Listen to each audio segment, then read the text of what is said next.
Vòng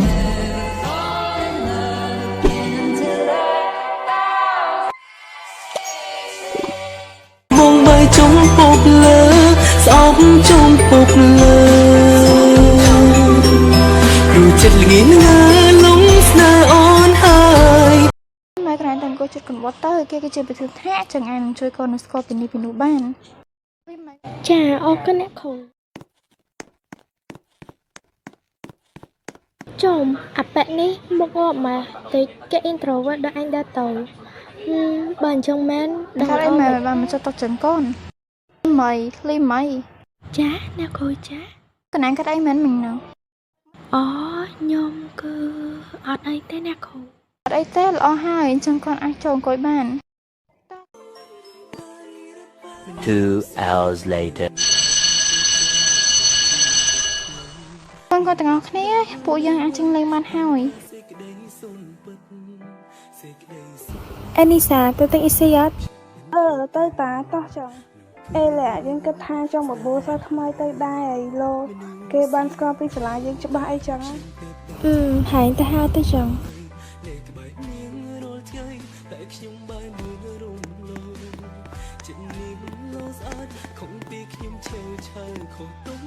អេលីមីហាញចង់ទៅញ៉ាំអីមួយពួកខ្ញុំអត់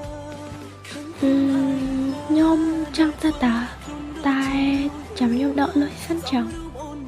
បើចង់ហើយទៅដកលុយមកយើងទៅចាំអូខេគេស្មៃហាញក៏ទៅអញ friend ហើយក៏ដូចគេអញមិនទៅដឹងទៅបើរឿងក្នុងចិត្តហើយនឹងឲ្យសាមិកាទៅអញចង់ស្គាល់ថ្ងៃថាថ្ងៃនេះមានក៏ដូចអញអត់ពួកអីអញនេះក៏ថាមានពួកនេះខ្លះវាចង់យកចិត្តសាស្ត្រថ្មីឲ្យដើមមួយពួកវាអញ្ចឹងណាអញក៏ចឹងដែរតាគាត់ដាក់គេជុំមកព្រាមទៅបបោគេស៊ីឲ្យមួយពួកវាហ្មងนึกស្អីជិតតែទាញចំណាប់អារម្មណ៍គេម៉េះអេនីសាហើយមានបានលើសំឡេងឆ្កាណាថាពីក្បាលព្រុសនៅជាចំណត់ឃើញប្រុសអញផងណាព្រោះអញចង់យកវាទៅដុតធ្វើសាច់ឆ្កាឲ្យឆ្នាំស៊ីដល់ហើយអញឮតែពួកយើងនេះមិនខ្វល់ពីសាច់ឆ្កែពីក្បាលនឹងទេនាំតែខាត់ពេលពួកយើងស៊ីអីវិញណាតែអញតាមចូលសោះមានគេតាមឆ្នៃនេះបាត់ហើយណងអត់ការទេត្រូវតែនិយាយខ្លាចហើយ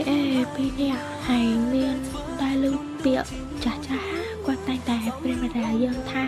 បើឆ្កែវាព្រុសកុំព្រុសតែឆ្កែពេលណាវាហត់វាជប់តែឯងពាក្យហ្នឹងអត់ឆ្លប់លឺតែខ្លួនអញផ្លេច